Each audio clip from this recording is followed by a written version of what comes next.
Assalamualaikum warahmatullahi wabarakatuh. Bismillahirrahmanirrahim. Alhamdulillahirabbil alamin. Wala haula wala quwata illa billahil aliyyil azim. Allahumma shalli wa sallim wa barik ala sayyidina Muhammadin wa ala alihi wa sahbihi ajmain, amma ba'da. Para sahabat semuanya dimanapun Anda berada, salam waras, salam NKRI untuk kita semua.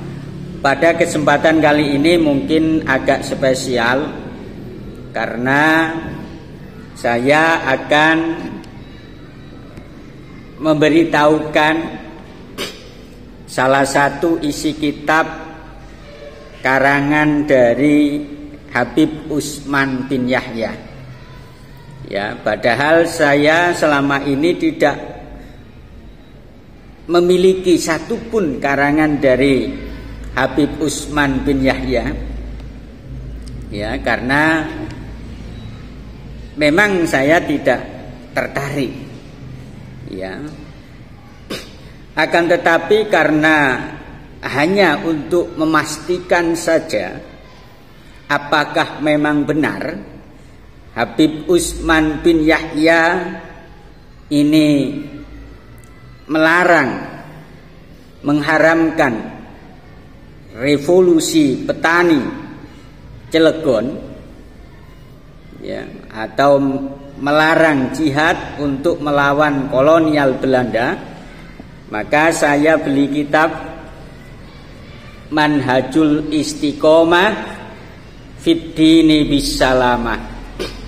Kitab ini cukup murah meriah, ya, saya belinya di Shopee. Mungkin kalau mahal saya tidak beli, karena ini murah meriah, hanya Rp8.000 di Shopee dan free ongkir, ya, bebas pengiriman. Maka saya beli, ya, untuk memastikan, untuk mengecek apakah benar, ya,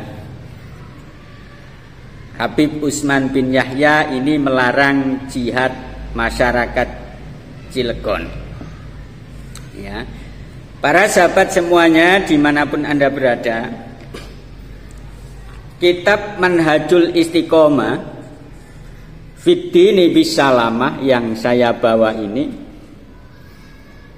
adalah kitabnya, salah satu kitab karangan Mufti Betawi, ya, yang kontroversial, Habib Utsman bin Yahya, ya. Ini jelas karangan dari Habib Utsman bin Yahya. Kalau di sini tulisannya As-Sayyid, ya, As-Sayyid Utsman bin Abdullah bin Aqil bin Yahya, ya.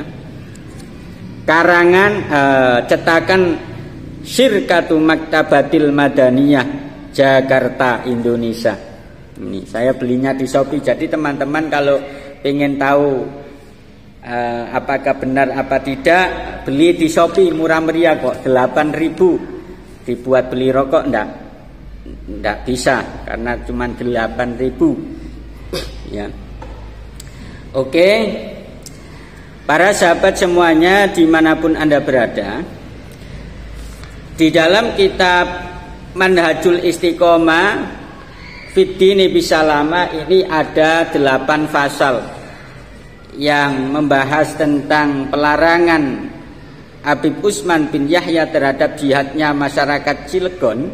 Itu ada pada pasal ke-7, ya, pasal ke-7 halaman 22, ya, halaman 22, ya. Tepatnya di baris keberapa ini? 1, 2, 3, 4, 5, 6, 7, 8, 9, 10, 11, 12, 11. Jadi baris yang ke-11 dari atas, ya, akan saya bacakan. Jadi halaman 22, ya, halaman 22, halaman ke-11. Dan mungkin bahasanya agak sulit-sulit gampang, ya, sulit-sulit mudah, karena karangan kitab ini ditulis dengan bahasa Melayu tapi berdialek Betawi atau Batavia.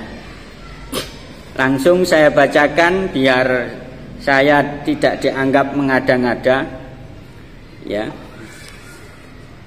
Maka dari ini diketahui bahwa perbuatan bikin rusuh negeri sebagian yang telah jadi di Cilegon, Banten, dan yang dahulu di Bekasi sekalian itu batil.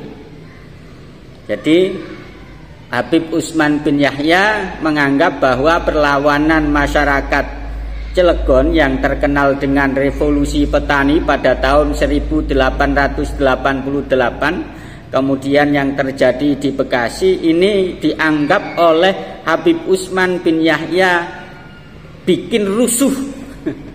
Bikin rusuh.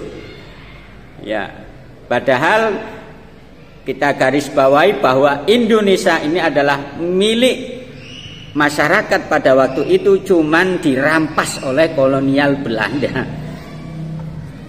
Ini dianggap batil. Ya, dianggap batil. Kalau batil itu berarti menyalahi aturan syariat.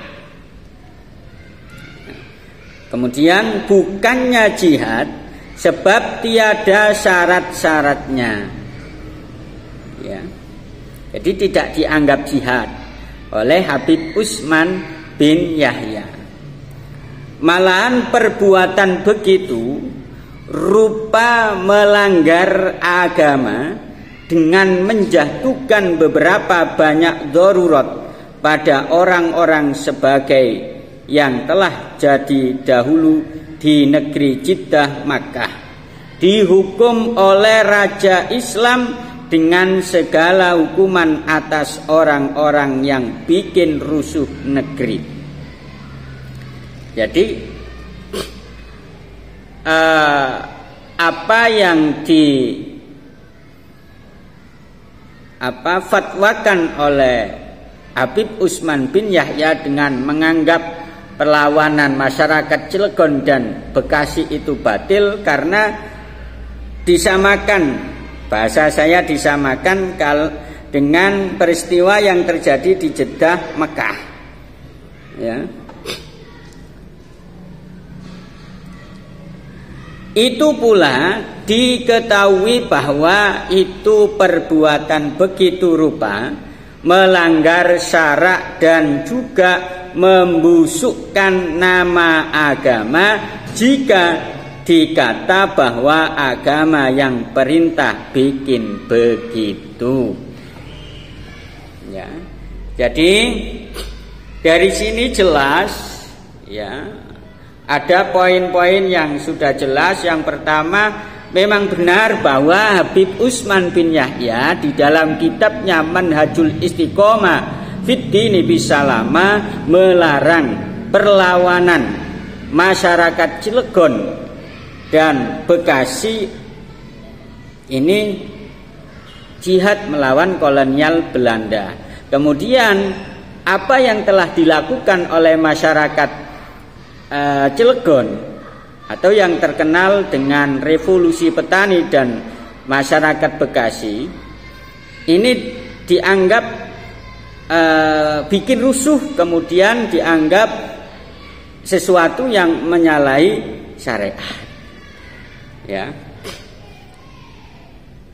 para sahabat semuanya dimanapun Anda berada, kalian semuanya bisa menilai sendiri.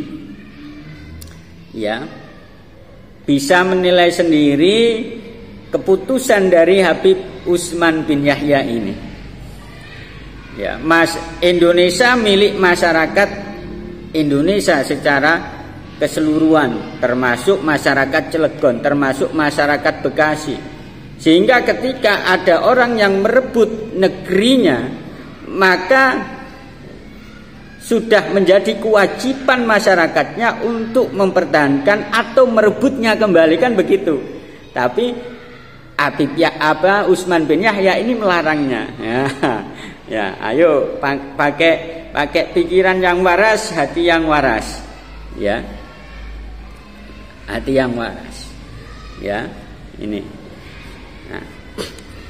Dan perlu diketahui bahwa masyarakat Cilegon pada waktu itu ketika revolusi petani untuk melawan kolonial Belanda itu juga atas petunjuk dan perintah salah satu kiai karismatik yang bertarekat Naksabandiyah pada waktu itu, yakni Syekh Abdul Karim Al-Bantani dan Syekh Arsyad Tawil Al-Bantani. Jadi masyarakat Cilegon pada waktu itu atas rekomendasi atau atas perintah dari seorang ulama yang karismatik yang bertorekotkan Naksabandi, yakni Syekh Abdul Karim Al-Bantani dan Syekh Arsyad Tawil Al-Bantani.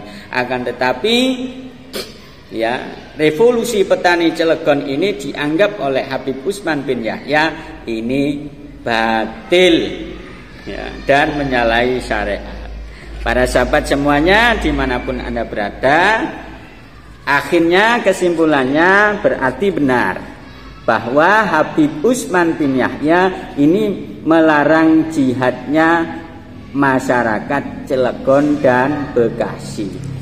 Lebih lengkapnya para sahabat semuanya bisa memiliki ya. Kalau nggak punya, beli kitabnya, murah kok, di Shopee 8.000, halaman 22 ya, halaman 22. Itu saja yang bisa saya sampaikan, dan insya Allah kedepannya akan saya sampaikan tidak secara utuh ya, saya yang penting-penting saja ya.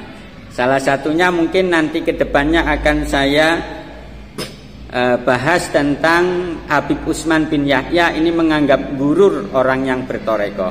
Itu saja yang bisa saya sampaikan. Assalamualaikum warahmatullahi wabarakatuh.